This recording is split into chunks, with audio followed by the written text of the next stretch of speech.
आप देख रहे हैं जियो पॉलिनोमिक्स और मैं हूं संदीप भारद्वाज।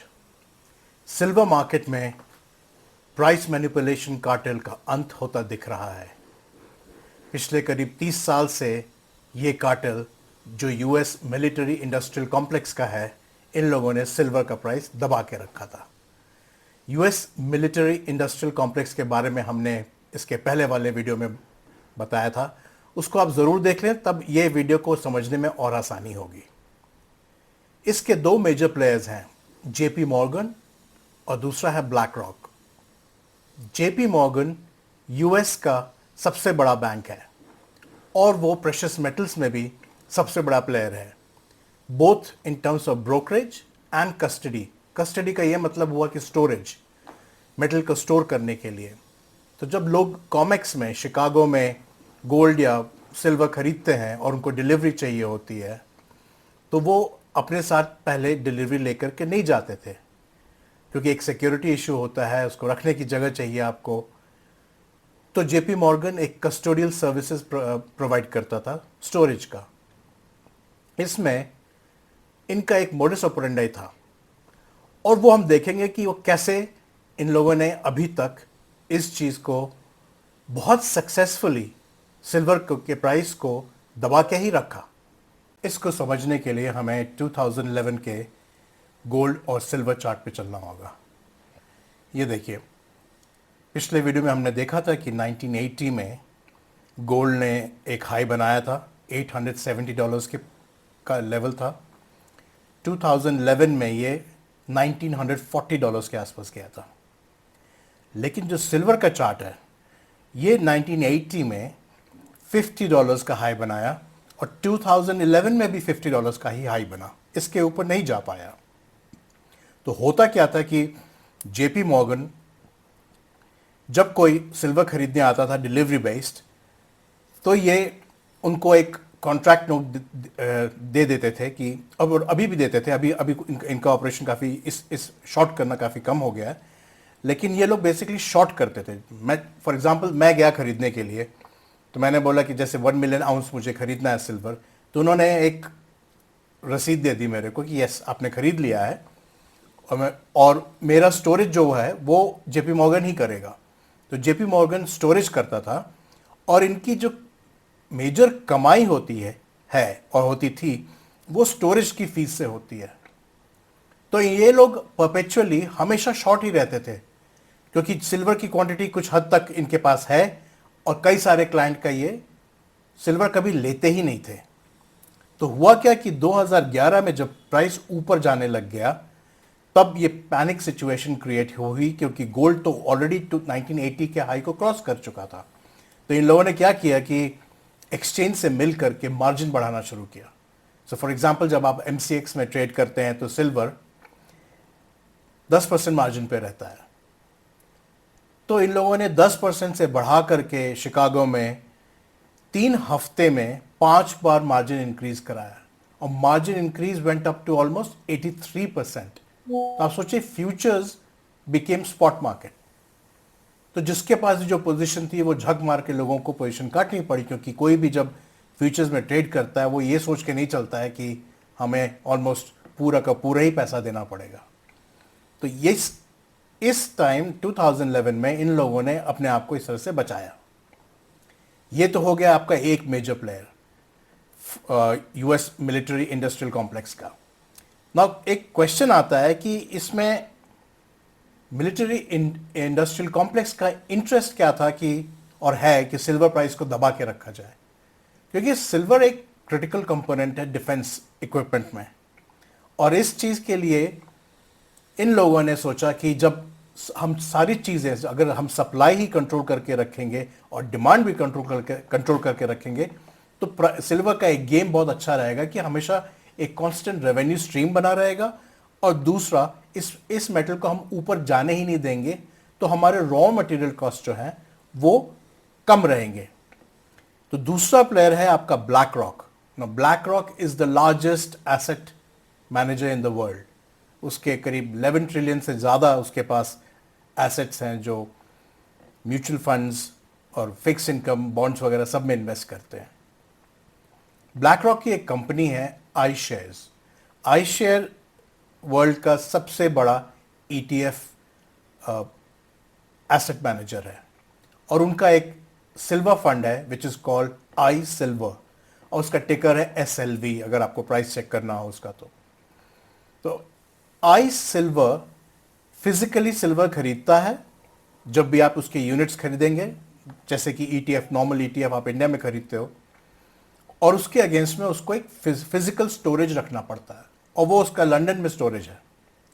तो देखिए कैसे इन्होंने दो मेजर ट्रेडिंग हब्स को कैसे कंट्रोल करके रखा हुआ है। एक शिकागो में JP मॉर्गन जो वहां पे वो शॉर्ट करता है, दूसरा यहां पे ब्लैक रॉक का आई सिल्वर।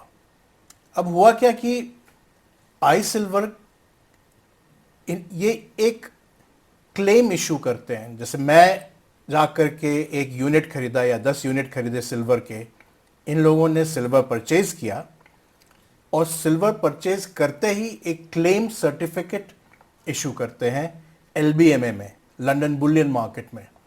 तो LBMA के जो ब्रोकर्स हैं, पार्टिसिपेंट्स हैं, वो लोग इस क्लेम सर्टिफिकेट को लेकर के ये दिखाते हैं कि मेरे पास डिलीवरी है। तो मैंने तो लिया सिल्वर, आई शेयर्स ने सिल्वर खरीदा, क्लेम सर्टिफिकेट इशू हुआ, वो LBMA के पार्टिसिपेंट्स ने जाकर के वो क्लेम सर्टिफिकेट से वापस एक्सचेंज में बेच दिया। तो वो एक डिलीवरी मानी जाती है क्योंकि it's backed by physical silver. तो ये एक सर्कुलर ट्रेडिंग था जिससे ये हमेशा सिल्वर का प्राइस डिप्रेस करके रखते थे। तो कोई भी जाकर के चाहे जितना भी सिल्वर ETF में पैसा डाल दे, प्राइस नहीं बढ़ सकता था क्योंकि उसके सामने हमेशा क्लेम सर्टिफिकेट इशू हो जाते थे। और इसका देखा देखी LBMA में जो मेजर पार्टिसिपेंट्स हैं, 4 बैंक्स हैं वहां पे, तो ये 4 बैंक भी एक क्लेम सर्टिफिकेट इशू करते हैं और इनका क्लेम सर्टिफिकेट नॉर्मली अनबैक्ड रहता है, अनबैक्ड बाय फिजिकल सिल्वर। तो वो हवा में एक सर्टिफिकेट दे देते हैं और जिसको भी सर्टिफिकेट, जिसको भी डिलीवरी चाहिए, वो सर्टिफिकेट लेके घूमता रहता है। तो अभी तक मार्केट में यह था कि certificate was considered to be as good as physical silver. लेकिन अब मार्केट डायनेमिक्स पिछले 5 साल में काफी चेंज हो चुका है। चलिए उसके बारे में अब हम लोग बात करते हैं कि हुआ क्या और क्या हो रहा है आजकल। ये डिटेल है सिल्वर का supply demand for the last 10 years. 2020 में डिमांड बहुत घट गई थी, उसके बाद से कंसिस्टेंट डिमांड इंक्रीज होना शुरू हो गया है। ये जो आप रेड में नीचे में जो बार्स देख रहे हैं वो एक डेफिसिट दिखाता है कि demand has been more than the silver production. So silver का प्रोडक्शन करीब 825 मिलियन आउंसेस रहा है और डिमांड उससे कहीं ज़्यादा है। सो ये तो प्योर प्रोडक्शन नंबर्स हो गए, but you have to consider the recycling of the silver that comes back into market. Now ये डेटा आप जो भी बाकी वीडियोस देखोगे आपको ये डेटा नहीं मिलेगा। ये वाला कंसिडर करना बहुत इंपॉर्टेंट है कि ये पूरे इकोसिस्टम को डिनोट करता है कि ये टोटल सप्लाई कितनी है। तो आप देख रहे हैं 2021 के बाद से ये कंसिस्टेंट रेड लाइन जो है वो डिमांड की है। तो demand has been exceeding the supply.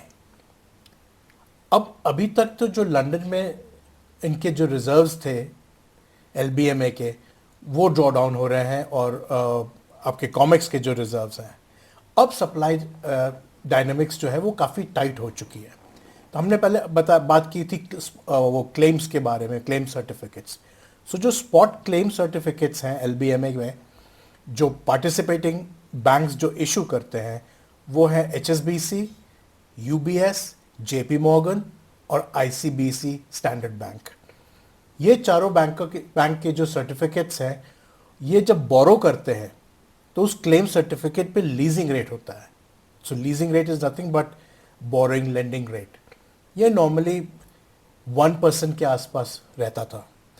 वो लास्ट वीक 6% हुआ, आज 14 अक्टूबर 2025 है और पिछले 1-2 दिन में ये 30% के आसपास आ चुका है।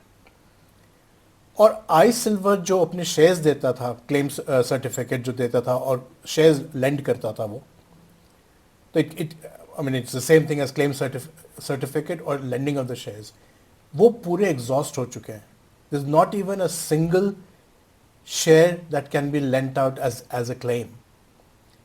तो ये दोनों जगह से सप्लाई एकदम ही रेस्ट्रिक्टेड हो गई है, क्योंकि जितने भी बायर्स हैं वो सब अपनी डिलीवरी मांग रहे हैं.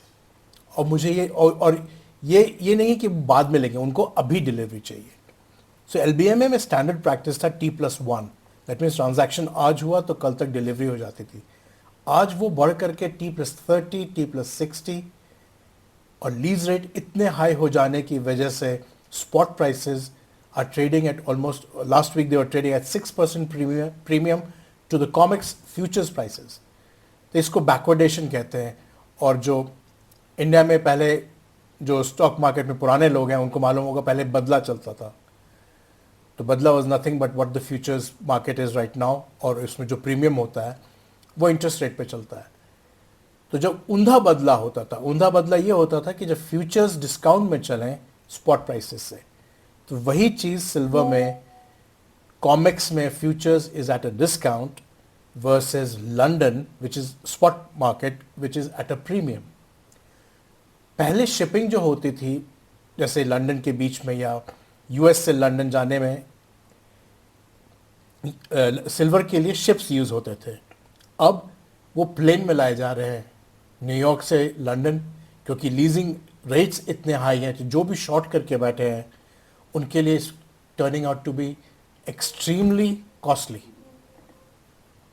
एक ऑस्ट्रेलियन रिसर्च कंपनी है जिसका नाम है डिस्कवरी अलर्ट.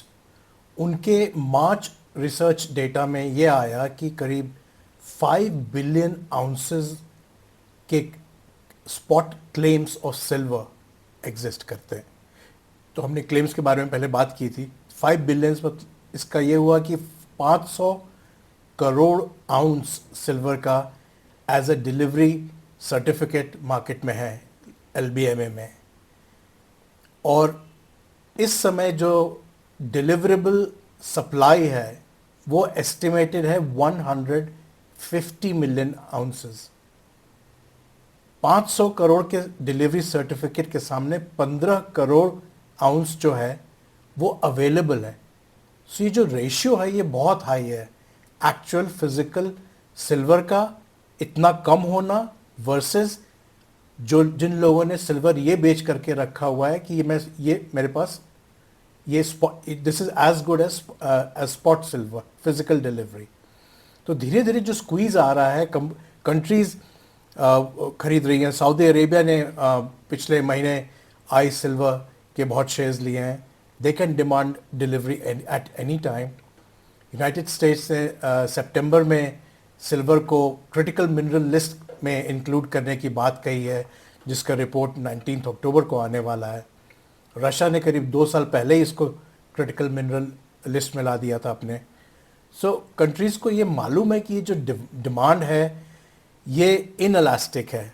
ये डिमांड जितनी भी बढ़ते जाए जितना भी प्राइस बढ़ते जाए उसका डिमांड पे कोई असर नहीं आता है. तो जैसे यूज़ होता है आपके मोबाइल फ़ोन में, सोलर पैनल में, इलेक्ट्रिक व्हीकल्स में, डिफेंस में, बहुत छोटे क्वांटिटी में इनका यूजेज है, लेकिन ये इनके बिना ये सब इक्विपमेंट बन ही नहीं सकते हैं.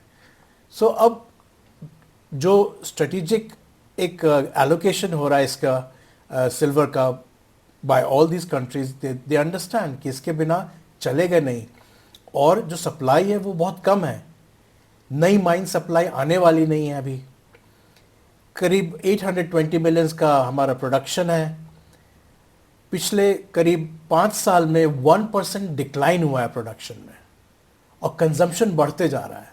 वो हमने पहले भी देखा. तो इस स्टेट में ये एक ऐसा हो गया है कि जो लोग ट्रेड करते हैं इस मार्केट को और जो लोग बेच के बैठे हैं वो एक शॉर्ट स्क्वीज हो गया है इनका. तो कहीं से भी मेटल लाना बहुत मुश्किल है. सो इसका असर आपको आने वाले टाइम में सिल्वर के प्राइसेस पे बहुत ही ड्रामेटिक होने वाला है. अभी कुछ दिनों से 6 महीने पहले तक सिल्वर में जो डेली प्राइस रेंज था वो करीब 80 सेंट्स का होता था, वो आज बढ़ करके करीब $1.5 हो गया है। धीरे धीरे यही चीज़ $4-5, $10, $20-25 तक भी पहुंचने की, दैट्स माई एस्टिमेट, पहुंचने की उम्मीद है, ये मेरे हिसाब से होगा। एक हम इंटरेस्टिंग डेटा और आपको दिखाना चाहेंगे, लंदन की एलबीएमए सिल्वर इन्वेंट्री। ये देखिए 2021 से ये एकदम डिक्लाइन करना शुरू किया है, लेकिन ये टोटल इन्वेंट्री है। This doesn't mean total this inventory is available for delivery. इसमें इनके वॉल्ट्स में कई लोगों के डिलीवरी रखी जाती है, जैसे ईटीएफ्स के, जैसे आई सिल्वर का बताया, तो वो यहीं पर अपना सिल्वर स्टोर करते हैं। तो ये भी जो इन्वेंट्री घटी है, इट डजंट मीन कि ये अवेलेबल है। ये 800 मिलियन आउंस से कम है, लेकिन एक्चुअल डिलीवरेबल जो quantity as per the estimates of market participants is close to 150 million ounces. Now the most relevant part, ये सब चीज़ों से सिल्वर के प्राइस पे आगे क्या इफेक्ट पड़ेगा। अभी तक तो हमने देखा है कि सिल्वर में बहुत अच्छी रैली आ गई है इंडियन रुपीज़ में, डॉलर में अभी जा करके 45 ईयर्स का हाई ब्रेक हुआ है। सो इंडिया में प्राइसेस कैसे हैं पिछले, अगर लास्ट 50 साल के आप देखेंगे तो ये देखिए 1980 में करीब 6,000 रुपीज़ था, 2011 में 61,000 था, और अभी तो 1,60,000 के आसपास चल रहा है। लेकिन अमेरिका में तो I mean when priced in dollars, silver has not really moved up, वो मूव अभी शुरू हुआ है। और दूसरा, अगर आप ये देखेंगे, ये है रेशियो, गोल्ड सिल्वर का रेशियो। इसमें आप ये देखिएगा कि 1980 जब हाई हुआ था तब गोल्ड सिल्वर का रेशियो 15 था। ये 15 उसी को मैच किया जो 1792 में डॉलर का जब जन्म हुआ था, तब गोल्ड और सिल्वर की जो बैकिंग थी यूएस डॉलर की, उस समय रेशियो था 15। इसको आप पहले वीडियो में जाकर के इसके बारे में डिटेल जान सकते हैं। फिर 1980 में ये रेशियो था 30 एट द पीक, जब $50 फिर से टच किया था सिल्वर, और आज के टाइम पे ये 78 है। तो अगर गोल्ड का प्राइस यहां से बिल्कुल ही नहीं बढ़ता है, मान लीजिए स्टैटिक है, तो भी सिल्वर में पोटेंशियल है कि ये 30 के रेशियो पे आ जाए। दैट मीन्स ये यहां से भी 2.5 टाइम्स अराउंड $125 आ सकता है। और अगर पुराना रेशियो देखिए तो वहां से $250 $250 तक भी जा सकता है सिल्वर। लेकिन 1980, 2011 और आज में ज़मीन आसमान का फ़र्क है। जो आज सिल्वर मार्केट में हो रहा है वो कभी भी नहीं हुआ। ऐसे 5 साल से लगातार shortage, supply demand mismatch, countries का ये फोकस करना कि अब सिल्वर के बिना काम नहीं चलेगा। और ये गोल्ड की तरह तो है नहीं कि सारे सेंट्रल बैंक्स जैसे गोल्ड खरीदते हैं वैसे सिल्वर भी खरीदें। तो लेकिन अब धीरे धीरे फोकस सिल्वर की तरफ भी जा रहा है। और सबसे इंपॉर्टेंट एस्पेक्ट जो यह है कि जो price in elasticity versus demand, तो प्राइस कुछ भी हो, डिमांड पे कोई फर्क नहीं पड़ने वाला है। तो ये सब देखते हुए डॉलर्स में इसका प्राइस अगले 5-6 साल में हो सकता है $500, $700 या $1000 तक भी जा सकता है। और रुपी तब तक और डिप्रिशिएट कर जाएगा डॉलर के अगेंस्ट में, as per the going by the past historic trend since independence. तो ये सब देखते हुए आपको ये पहले समझना होगा कि हम जो कुछ भी इन्वेस्ट करते हैं वो सब रिस्क एसेट्स है। Stocks, bonds, crypto, these are categorized as risk assets. That means risk is associated with it, and they are priced in paper currency. वो रुपए, डॉलर, यूरो में प्राइसिंग होती है इन सब की, स्टॉक्स की और बॉन्ड्स की। इस समय जो पेपर करेंसी है उसी की वैल्यू कम होती जा रही है। So the question is, where would you be rather invested or putting the money in risk assets or the real money? आप पैसा रिस्क एसेट में लगाइएगा या असली पैसे में लगाइएगा जो कि गोल्ड एंड सिल्वर है। तब तक के लिए नमस्कार, और अगला वीडियो हम जल्दी ही लेकर आएंगे।